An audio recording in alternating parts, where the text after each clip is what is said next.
IndiHome, dekatkan pengalaman. Dari Telkomsel.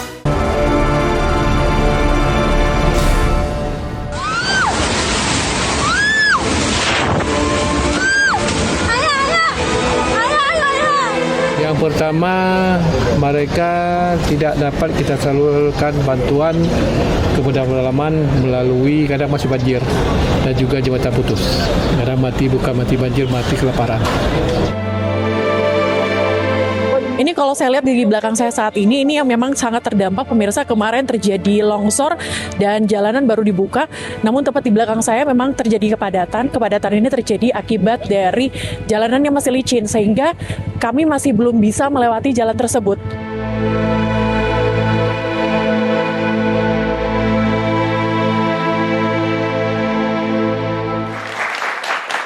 Halo, selamat malam pemirsa. Senang sekali malam hari ini Anda kembali menyaksikan Indonesia Business Forum bersama dengan saya, Celia Alexandra.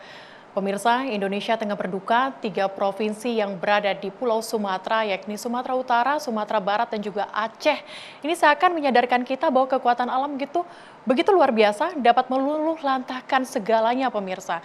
Ini sudah hampir 2 pekan pemirsa, di mana korban jiwa sudah mencapai hampir 1.000 korban. Warga kehilangan rumah, kehilangan harta benda, maupun kehilangan mata pencaharian. Untuk pemulihan membutuhkan dana sebesar 51,82 triliun rupiah. Pemerintah juga menyiapkan 60 juta per hunian rusak. Dan juga pemerintah akan menyiapkan restrukturisasi KUR, kredit usaha rakyat. Tidak hanya pemerintah pemirsa, rakyat pun bergandeng tangan bahu-membahu mengumpulkan dana untuk diberikan secara mandiri kepada masyarakat, saudara-saudara kita yang berada di Sumatera. Tapi kini untuk menggalang dana tersebut harus ada izin, baik melalui Pemda maupun Kementerian Sosial. Inilah yang akan kita bahas pada malam hari ini pemirsa. Di balik bencana alam ini ada PR untuk pemulihan ekonomi ke depan. Kita akan bahas di Indonesia Business Forum usai informasi berikut untuk Anda.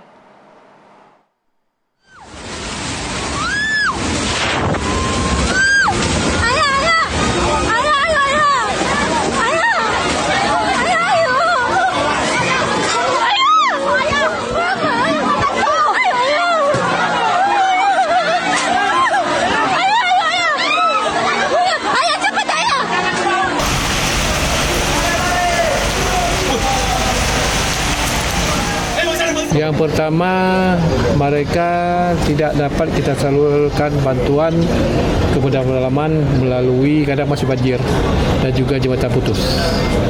Jadi mereka dengan semua upayakan melalui NPB juga bor karet mereka antar ke situ ke daerah pedalaman. Karena bukan mati banjir, mati kelaparan. Fasilitas umum yang semua hancur, yang kita akses kecamatan juga Aceh Utara saja 41 yang sudah terdaftar, belum yang tidak terdaftar. Bencana banjir di Pulau Sumatera menyisakan kehancuran. Berdasarkan Pusat Data Informasi dan Komunikasi Kebencanaan BNPB, tercatat lebih dari 900 jiwa meninggal dunia, lebih dari 200 orang masih hilang, dan jutaan warga mengungsi. Jumlah korban diperkirakan akan terus bertambah seiring proses evakuasi dan pembersihan area terdampak bencana.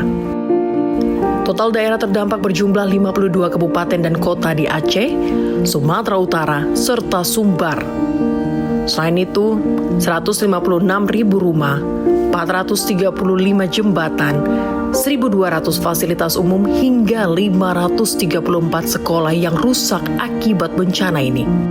Menurut Center of Economic and Law Studies, CELIOS, bencana ekologis di Sumatera diproyeksikan telah mengakibatkan kerugian ekonomi mencapai 68,67 triliun rupiah. Badan Nasional Penanggulangan Bencana memperkirakan biaya yang diperlukan untuk membangun dan memulihkan ketiga provinsi terdampak bencana diperkirakan sebesar 51,82 triliun rupiah. Bukan hanya harta dan nyawa, para korban juga kehilangan masa depan dan mata pencaharian. Bagaimana langkah pemerintah memulihkan daerah terdampak bencana dan menghidupkan roda ekonomi sehingga bisa kembali berjalan?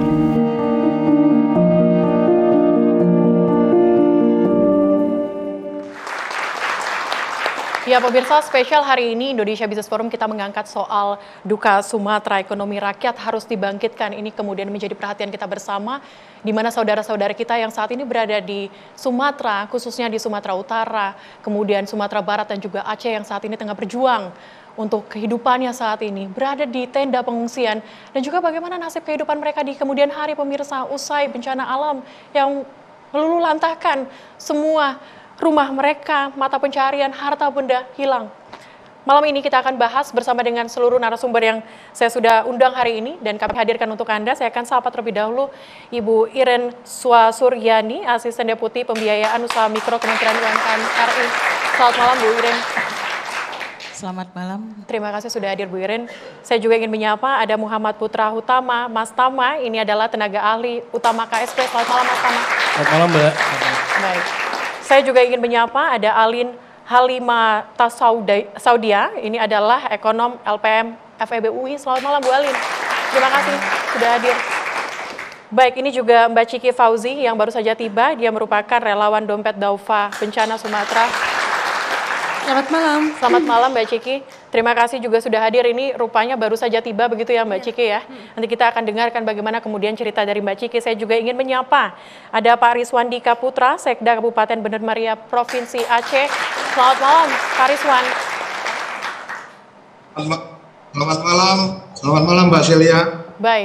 Baik, saya juga ingin menyapa, ini ada warga yang saat ini terhubung bersama dengan kita semua, yakni Ibu Elida Nababan, warga Desa Dalam Dusun Rukun, Dusun Rukun, Kecamatan Karangbaru, yang saat ini berada di Aceh Tamiang. Selamat malam, Ibu Elida.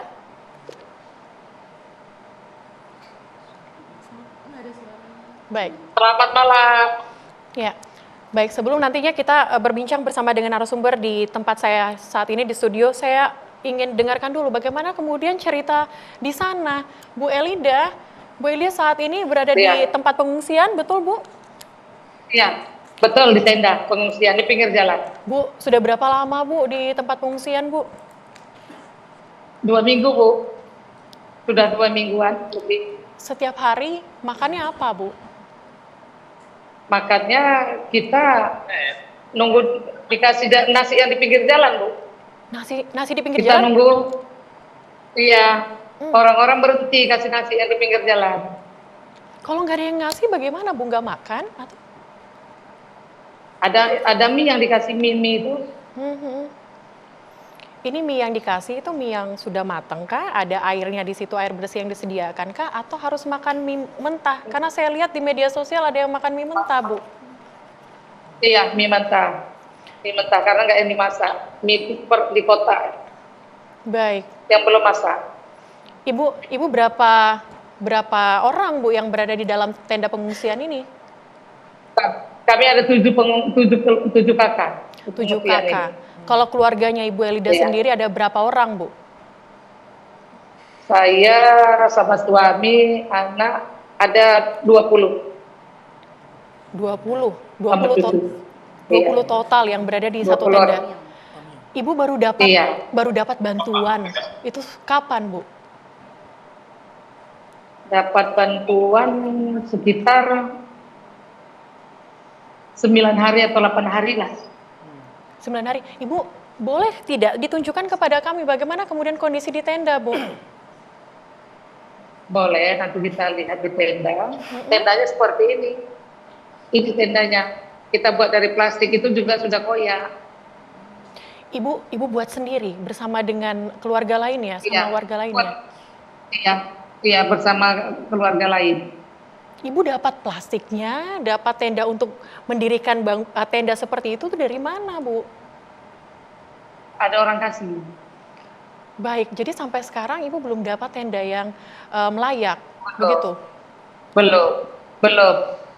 Bu, di tempat sudah koyak, ya, Bu Elida, di tempat Ibu saat ini, apakah mungkin ada balita, Bu, yang di sana? Ada balita. Ada berapa, Bu? Ada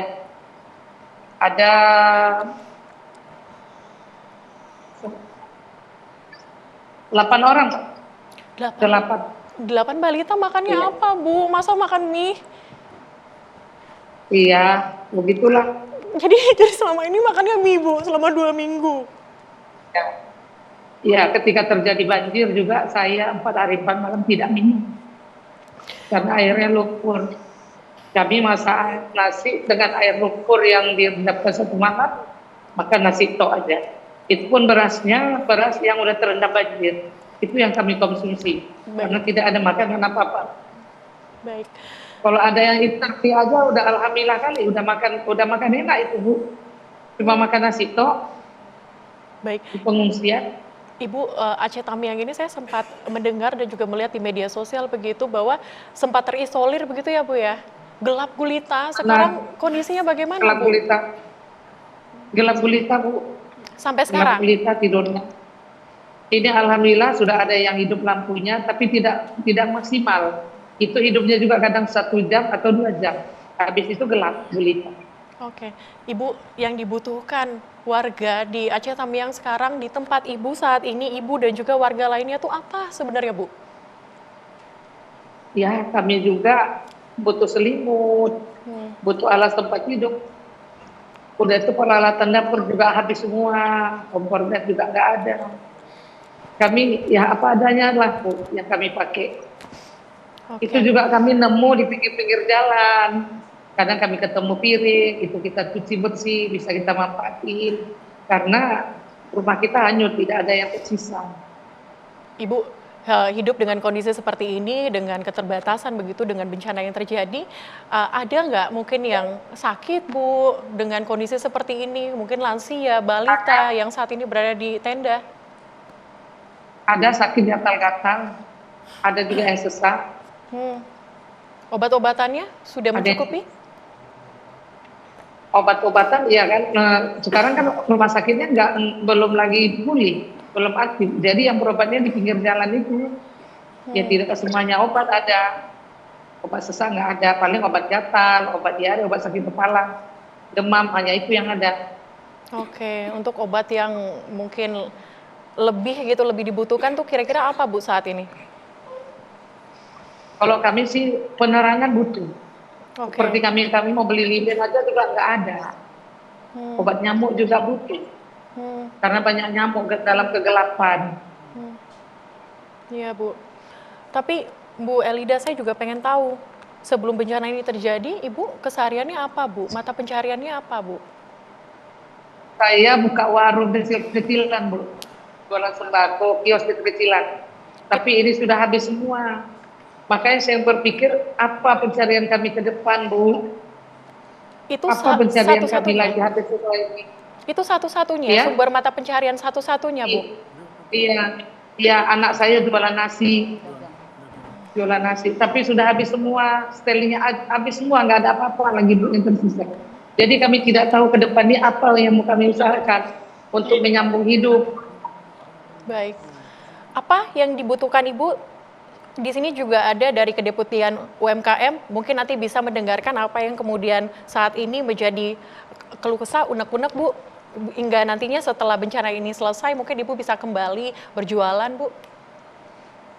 Iya, kami berharap kami butuh hunian. Kalau nggak ada tempat hunian kami juga kan kami mau kemana? Setelah itu juga kami butuh usaha. Tolonglah dibantu perekonomian kami supaya kami bisa menghidupi keluarga kami dan untuk memperpanjang hidup kami inilah. Kalau nggak ada pencarian kami kemana kami? Kan nggak mungkin kami seperti ini terus. Mohon dibantu Bapak supaya perekonomian kami ini bisa pulih kembali. Kami mau usaha, tapi kami nggak punya modal. Iya. Kami dari nol, nggak punya apa-apa. Baik, Bu Elida terima kasih Bu sudah bercerita banyak. Saya akan coba ke Mbak Ciki.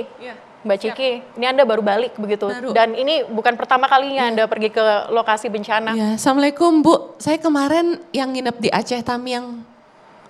Saya nginep kemarin di salah satu bukan posko pemerintah sih, jadi kayak tenda yang dibikin sama masyarakat. Dan saya pulang-pulang, saya tengah malam rinitis. Untung kita tim ada yang dokter ya, jadi langsung kasih obat.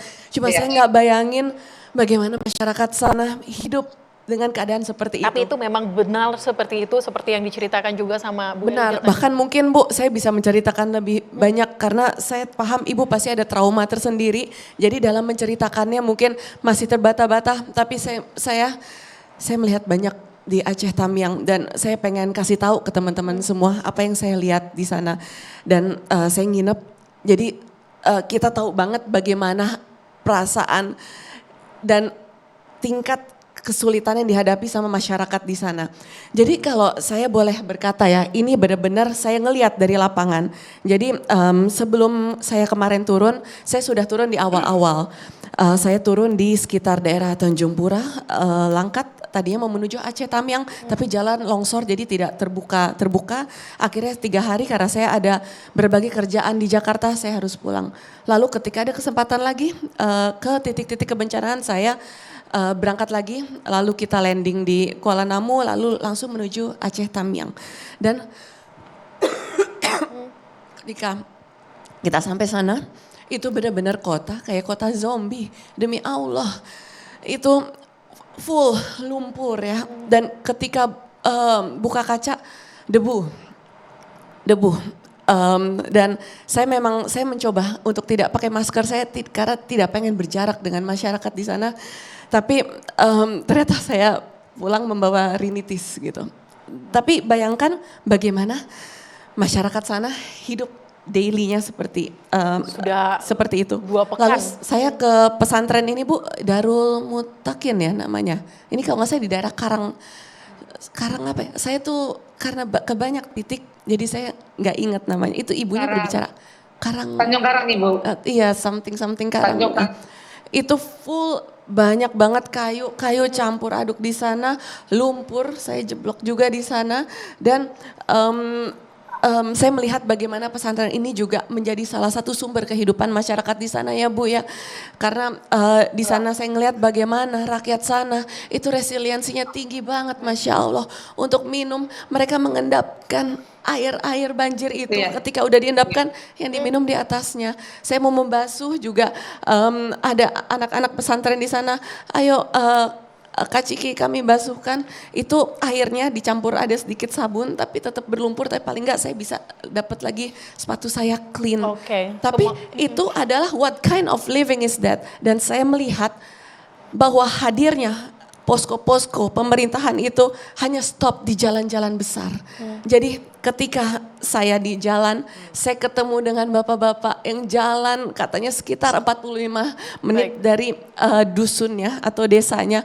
Lalu Mbak, saya ini orang pertama yang keluar dari dusun kami. Saya keluar untuk mencari bantuan karena bantuan dan posko-posko itu tidak sampai ke titik-titik terdalam.